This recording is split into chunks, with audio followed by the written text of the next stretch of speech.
part one of the seamless skiff build. Strongback frames, and then attach the frames to the Strongback. This is not going to be as easy as if you were going to do a stitch and glue kit. You would skip all this with a stitch and glue kit. But there's a, if you've ever seen like the surfers in the movies who talk about like the soul of like the waves, there's a bit of that in building a boat in this way. When you get done and you sit and you stare at the shape of the lines as you've measured everything and you've fared the curves, and like we've got a line running on top and on bottom to really show that curve. There's a little bit of that hippie spiritual side in building it this way that you miss in that stitch and glue method. The precise measurements are going to be more important in this part of the build than in other parts of the build. Essentially, we're building a rocket ship. We're building the hull. It's going to travel through a fluid, and we're going to put furniture inside that hull. Right now, we're working on the shape of the hull, which is important with how our rocket travels through the fluid. Later in the build, when we get to putting the seats in and things like that, if you're off by half an inch or so, it's going to have basically no impact on the performance of your boat. But this part especially, this is why John Welsford, I think, has his build up right side up, is because this line, this rocker on a flat bottom boat, has about the biggest impact on the performance of the boat. Maybe the shape of the beam. Let me turn this a little bit. The beam and where that's placed is going to have a really big impact on the shape of the boat, the waterline beam. But that sole, that rocker, has a really big impact on the shape of, on the performance of your rocket. Just a quick note on the performance aspect, like the rocket ship and the furniture comparison. This shape has a big impact on the performance of the boat. After that, the foils, so like the dagger board and the rudder, are going to have an impact on the performance of the boat, the size and shape of those, and then the size and shape of where the sails end up is going to have a big impact on the performance of the boat. And after that, it's kind of all furniture. Another reason besides performance why these measurements are important in the build is because later parts of the build will fit into this shell. First thing we're going to make is this Strongback. It's going to end up looking like this, where each of these pairs of vertical supports are going to hold a frame at each station or bulkhead. There's kind of a forward half and a back half on this. Stations 1, 2, 3, and 4 are in the forward half. When you draw the line, select station 1, 407 millimeters back from the front. When you draw that line for station 1, the supports will go in front of that line. This is true for all the ones in the front half of the boat.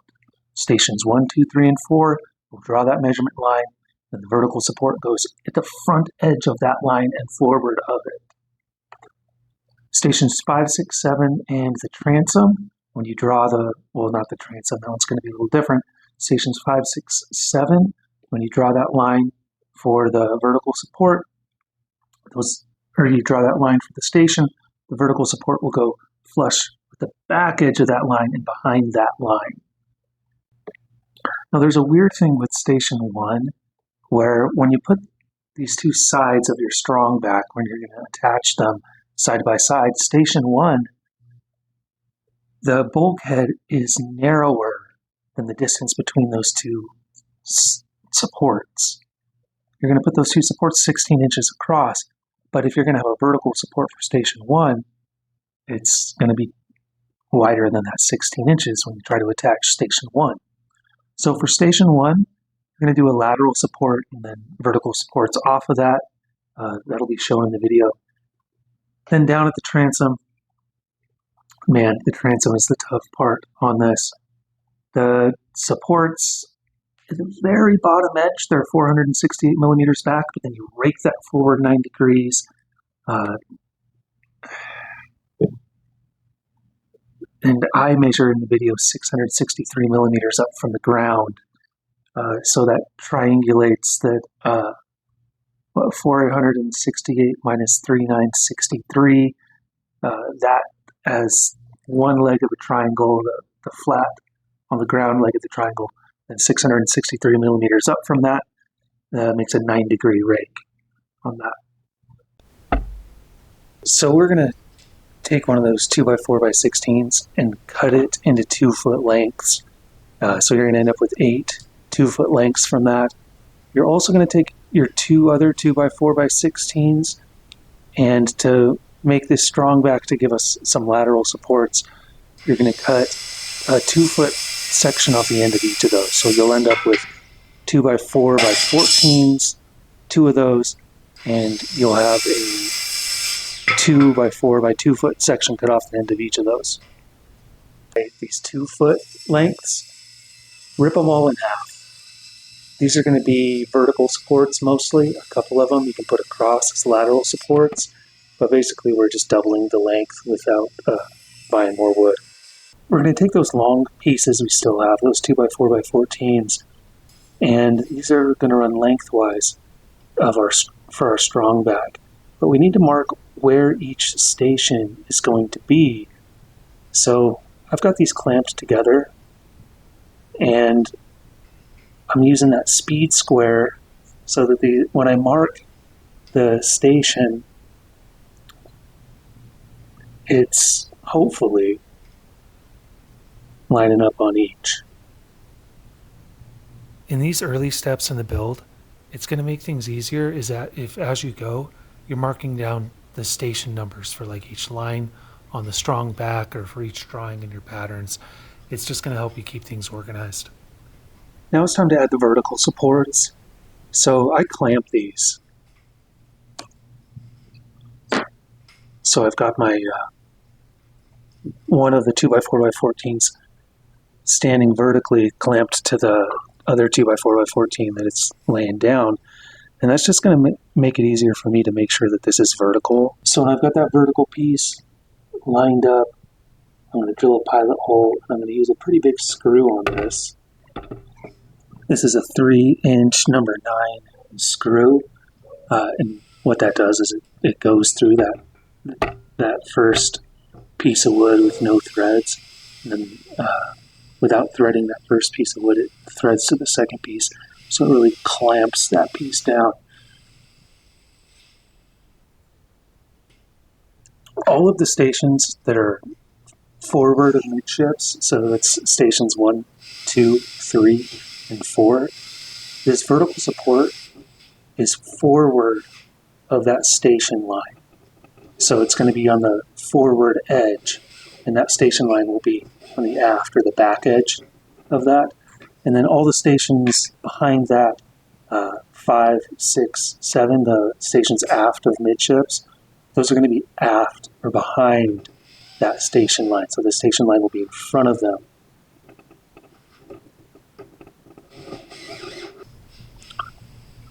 So because I wanted to use the 14-foot length with the verticals attached as a backer, like I had used a backer, clamped a backer to get that 90-degree angle for my verticals, I had to take the unused one that only has the markings on it, I had to take it outside and turn it around because I wanted these vertical pieces to be on opposite sides so that they're both going to end up inside on the Strongback. And that allowed me to clamp to stand up the one with the verticals attached and clamp it to the back and attach the verticals on the one that's laying down. One pair of these vertical supports is especially difficult. It's the pair of vertical supports for the transom. Because it's not going to be at a 90-degree vertical, the transom's got a little bit of rake in it. So when you measure back 4,068 millimeters, that's from the very bottom, it's going to rake forward towards the front of the boat. Instead of being at 90 degrees of an angle or vertical, it's going to rake forward 9 degrees. So it's going to be at an 81-degree angle. And it's just especially tricky.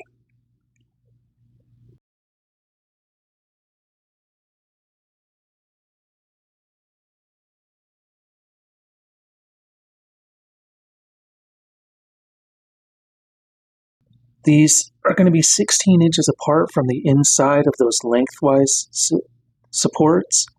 So it's a 16-inch gap between those. And you can see I'm using that steel square to both measure that gap and to make sure that the stations are lined up perfectly.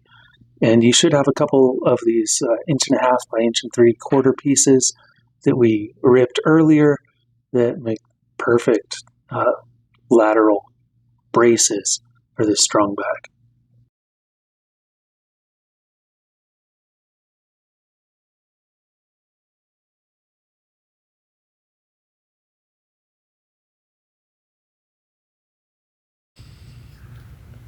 The other tricky station is station 1. Because bulkhead 1 or frame 1 is narrower than the 16-inch width between the two lengthwise pieces of the Strongback, a lateral across support is used to mount 2 vertical supports almost near the center of it. So the Strongback is done. It's probably a good idea to check measurements, make sure it's square, make sure it's symmetrical. Our next step in this is to create patterns for our bulkheads, our frames. I am going to use a big roll of white paper for this, but you could just as easily do this on some good flat concrete. You just need a little bit of space for it. Stations layout diagram. This is the most detailed and complicated diagram of the whole build. First, you're going to draw this out on the floor, and you want it to look like it looks on this layout diagram. These are all drawn to scale on the diagram. There's some confusing stuff on here. I'll try to clarify now. The gray shaded sections for Station 1, Station 4, Station 7, and the transom, those gray shaded sections, those are going to be plywood. Everything else that is a solid line is going to be a piece of board. Most of these are 1.5 by 1 inch, although some of these are just like 3/4 inch by 1.5 the spreaders are. So let's talk about the drawing first and the measurements first. I'm going to just go through these one at a time. Station 1, so you can see 419 millimeters wide at the top and 223 millimeters wide at the bottom and 552 millimeters tall.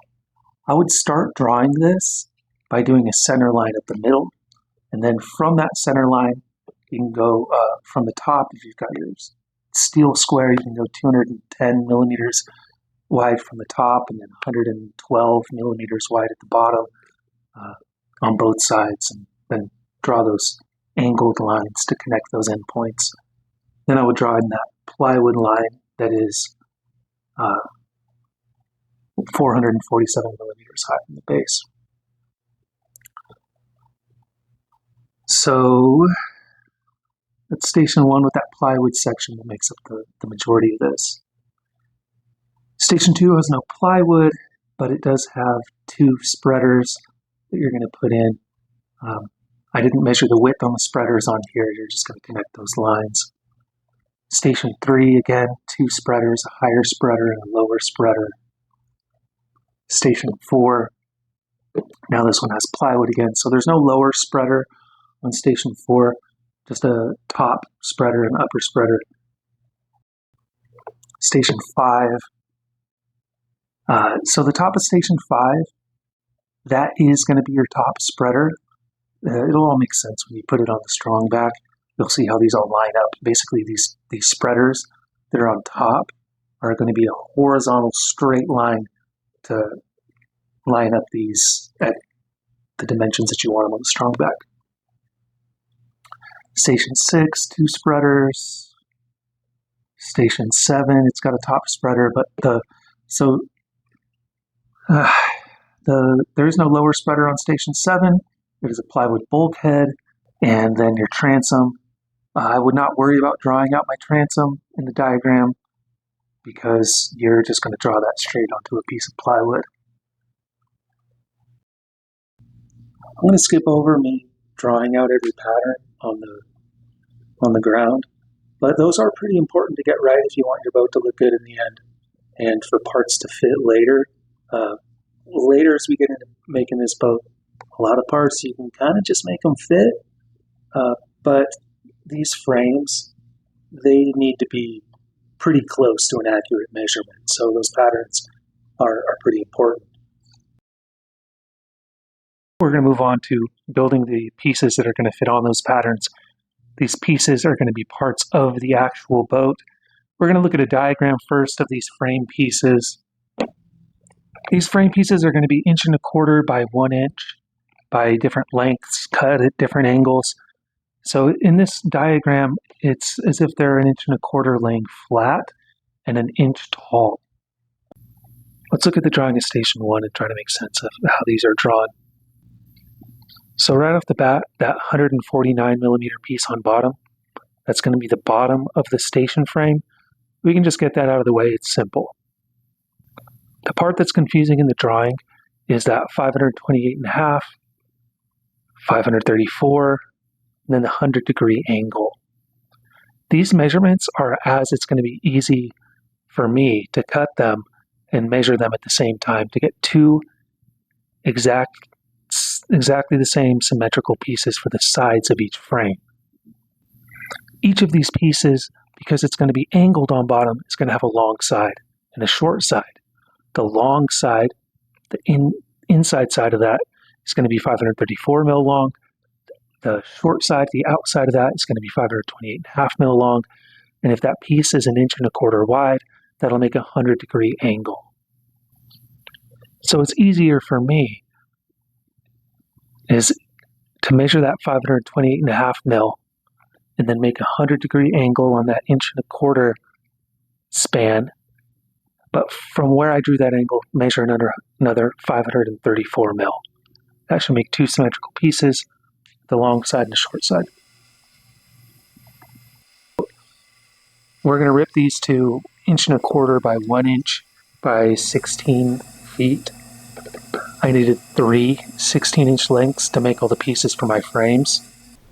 I measure out that short length, which is 512 millimeters, and I just kind of make that line more visible.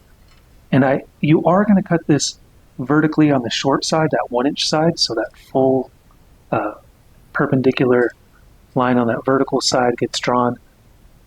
Now I need to, I double check my measurements first, but I need to do a 116.5 degree angle. If it is not perfect, it is okay. And that speed square, I think in my head, it's already at 90.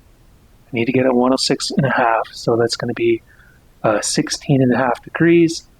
Line that up and then draw that angle on there. Then I can draw that other perpendicular line across that inch thick dimension. So you're cutting a weird angle on this. I think it's easiest to start on one side with this little pole saw. Start kind of soft, use your finger to rest the saw against, and that'll help you get that right on that line. And you can go into that line a little bit more. Then you kind of rotate that piece and softly start cutting along the other line on the other face. That corner between the two, you kind of work your way into that corner, and that'll allow you to cut a really accurate angle across a corner with this as you kind of work into that corner.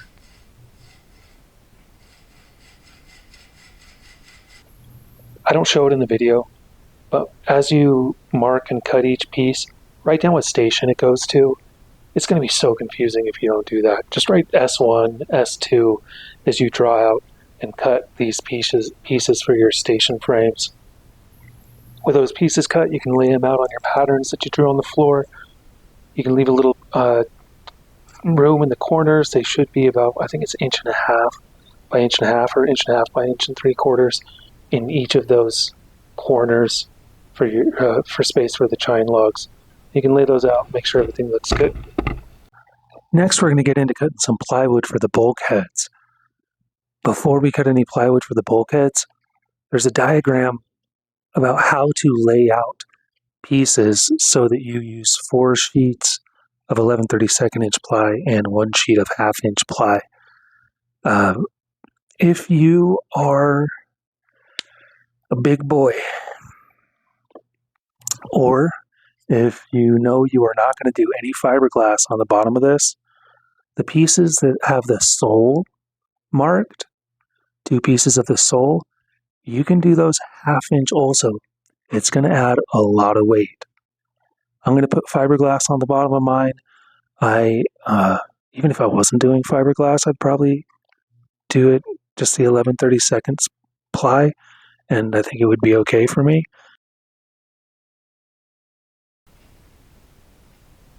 Before I start measuring out where I'm going to cut bulkheads 1, 4, and 7 from, I'm just going to look at my diagram and mark out kind of some general locations of where the pieces are going to get cut out of on the ply. Here I'm starting with bulkhead 7, and I'm cutting out bulkhead 7 first, and I screwed a couple things up. First, I measured it wrong. I don't know what number I'm looking at on that tape, but it's not the correct measurement.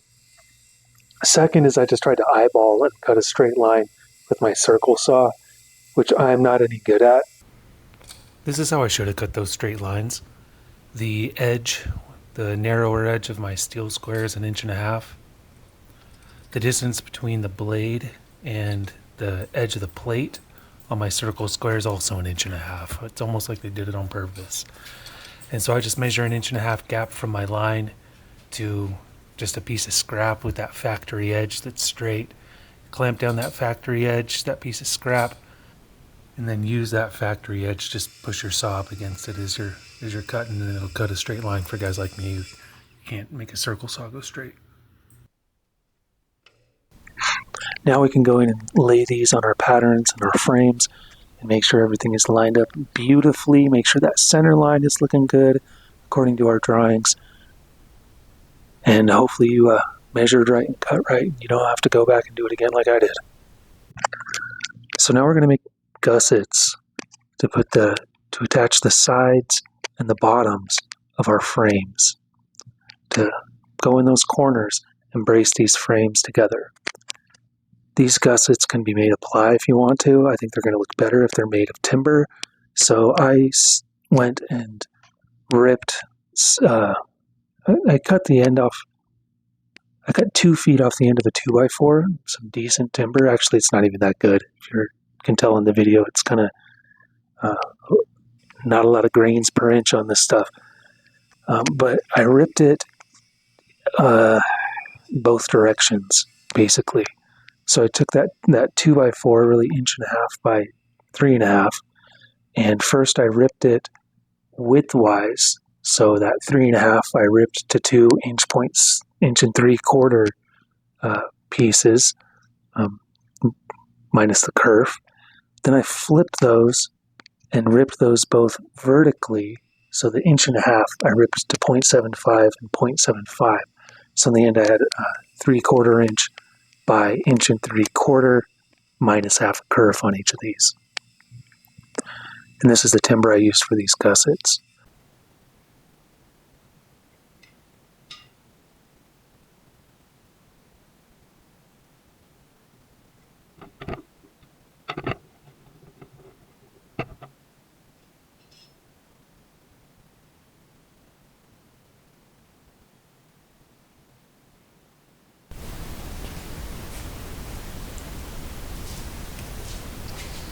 Alright, let's go over these bulkheads, these stations, and see how they're supposed to look one at a time. So, station 1, station 4, station 7. These ones have that plywood instead of the brace. And I did not cut out that corner yet. I'm going to glue them up first. And when you line these up, put that very top corner first, and that might leave you a little bit of space past that line, which is fine. You want a little space there. That's okay. So what was that? Numbers 1, 4, and 7.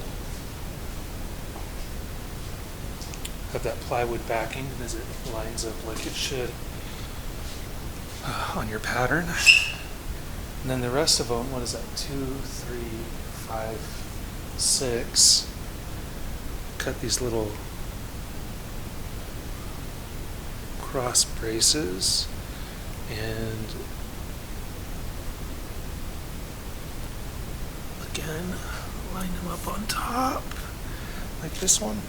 It's almost a little bit proud at that line, which is okay. I can sand that down after if it gets in the way. Now we're ready to glue all these pieces together. I use Titebond 3. It's supposed to be the most waterproof of the Titebond wood glues, but it's also the most expensive. I also went through the most tedious process imaginable to glue this up. I lined everything up on my patterns. I drilled pilot holes. I screwed it together. Then I unscrewed it. Then I made sure my surfaces were clean. And then I put glue on there. And then I put it together. And then I screwed it together to tighten it up. I might have even put bricks on there to weigh it down to apply a little bit more pressure. You don't have to do any of this. You could just line it up on your patterns. Make sure your surfaces are good. Put some glue on there. Put it together, put some bricks on there, and let that glue do what it needs to do.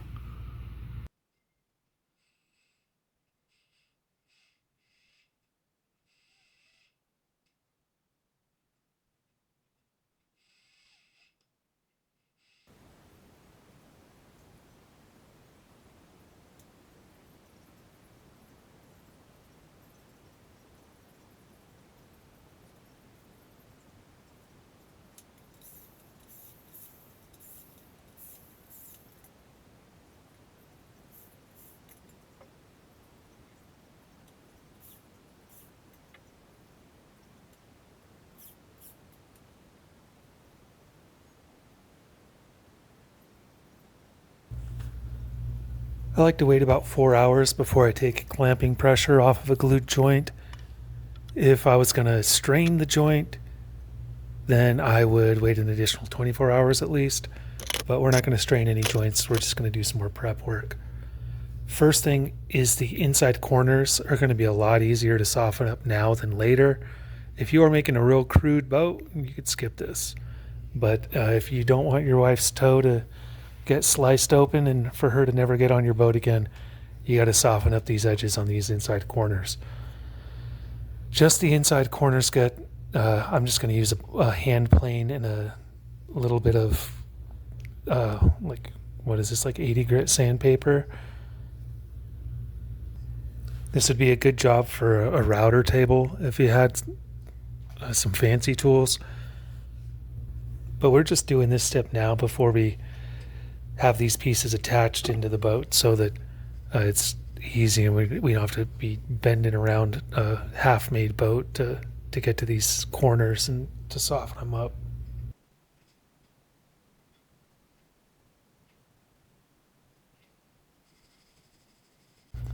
Last thing we're going to do on these bulkheads, just the bulkheads with the plywood, is we're going to cut the corners out so that we've got room for our chine logs when we put this inside of the boat.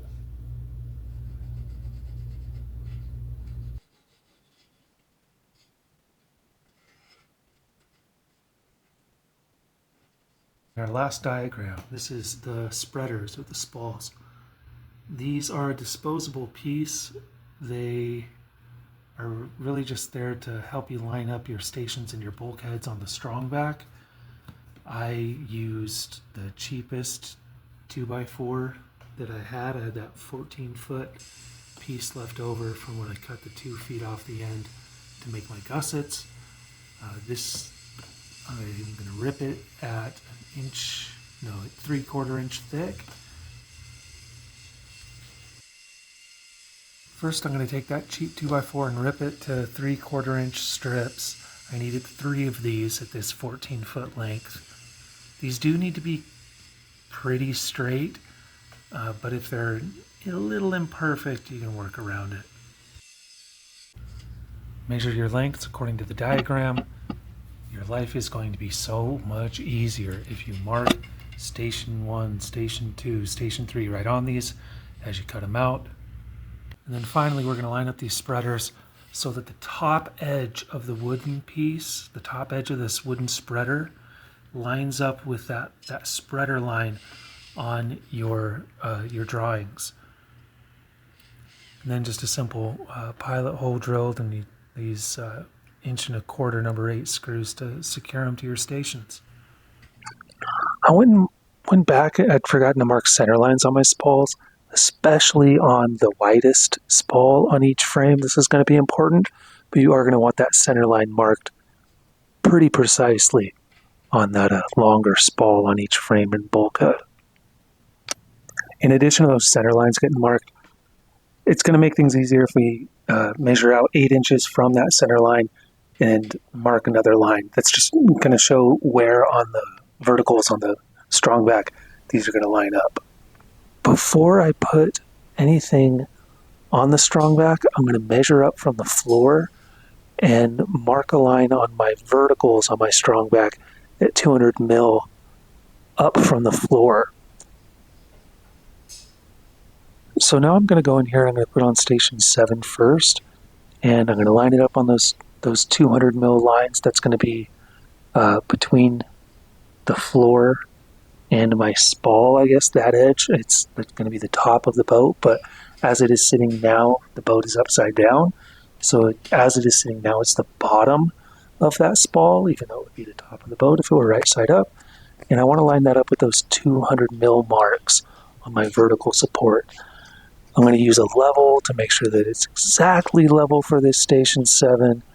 And then I'm going to clamp it. And you can kind of wiggle it around with these clamps to get it exactly where you want it.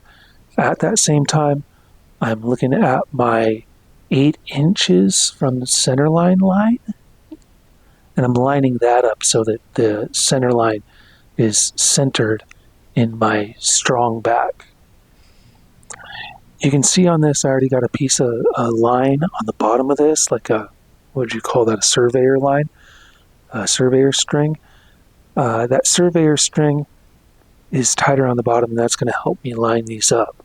We're going to run that from the bottom of station 7 up to station 2 and pull it tight and tie it to the bottom of the spool on station 2. All right, let's talk about the technique that I finally ended up liking to get these stations on the Strongback. So don't worry about the transom. That's not really, it's not set up yet. That's just kind of like mocked up to get an idea of how it's going to look. I ran 2 lines. Well, started with station 7, got it level. Where's my level? Started with station 7, and this one was already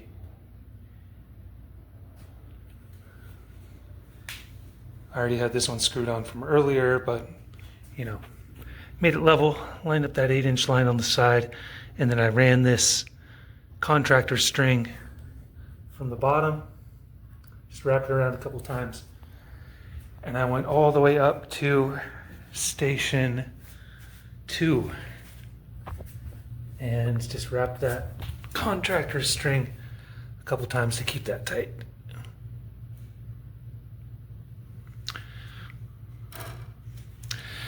Then wrap that contractor string around the top. So there's my center line under there. Wrap that contractor string around the top, ran it up to the front. And I already had station 1 set up, but I would do this on station 2. If I was setting this up for the first time, and I just put a clamp on that so that the weight of the clamp kept a little tension on it.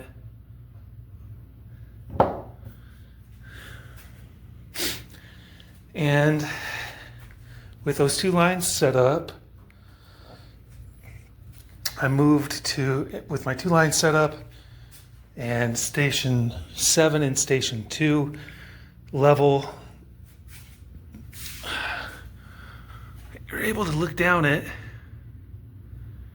and see, I almost see a tiny bit of a bend right there. Nope. Let me put that right on top.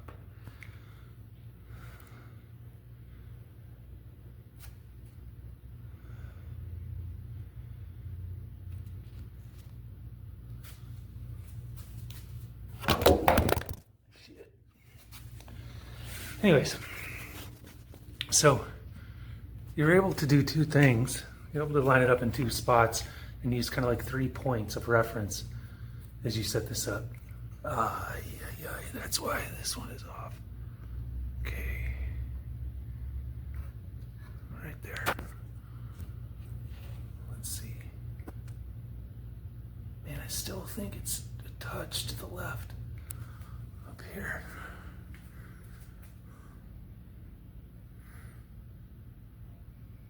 And we're talking like fractions of a millimeter.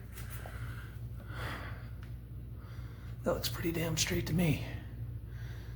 And so as you put on these stations, damn, that looks good. You can align a couple points. Ooh. So as you move to your next stations, you should have all your center lines drawn. You can put a center line, actually divided 2 center lines on this one. Line up your center line on the closer to the floor, then line up your center line on top.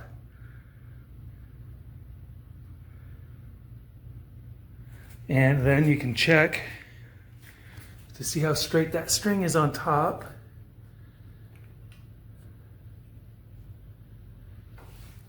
And you shouldn't be putting any pressure on the string on bottom. So like, how can I get a video of this? See? I mean, it's about the width and a half of a string off it. And you are gonna get maybe a fraction, maybe a millimeter sag on bottom. So using those 2 strings and using the level and eyeballing for, okay, a couple things that you should eyeball for when this is done. One, let me get a good view of this.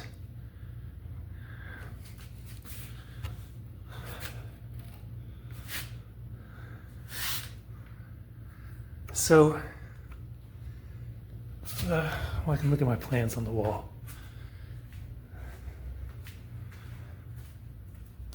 So this line is the line of the sole towards the bow, and it's pretty straight, right? There's a little bit more curve. Looking at that line of the sole aft towards the back. And so now, when I'm looking at that string, I can see there's a little bit of bend over station 5, which is okay because this gap between station 4 and station 5 is the biggest gap.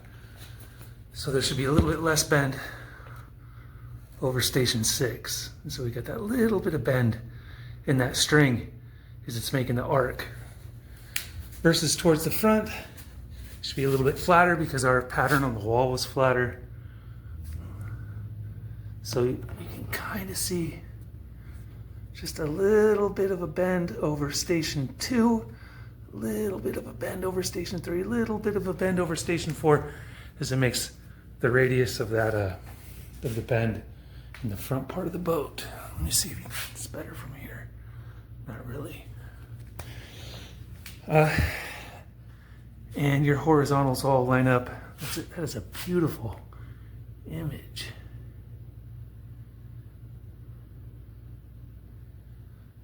Oh, hell no. Station 3 and 4 are slightly off. I can see it's station 3. See, so now I got to go back and adjust station 3 a little bit, but something like that is almost negligible. I mean, we're talking... Nah, it's enough to notice. I got to fix that. So let me talk about what I'm going to fix.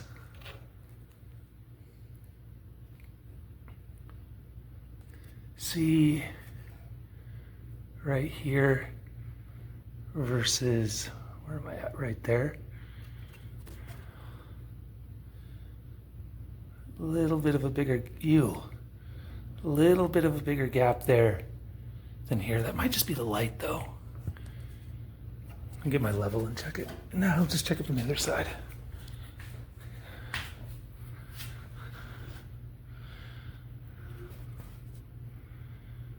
Yeah, it's there.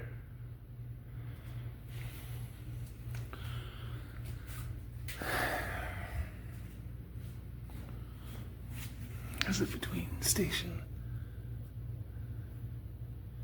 Yep. Station 3. It's a little bit off. I'm gonna fix that.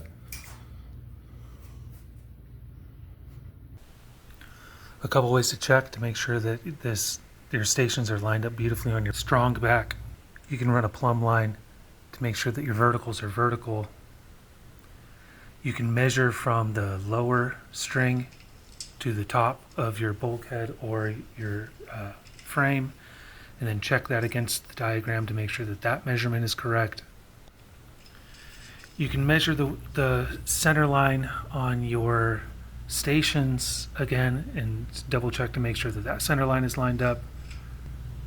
And you can clamp up some battens just from some scrap that you cut off on your table saw and make sure that there aren't any gaps. The last thing to do is to just sit and stare at it and appreciate all your hard work and to double check to make sure everything looks good. If everything looks good, then you are done with part 1 of building your boat.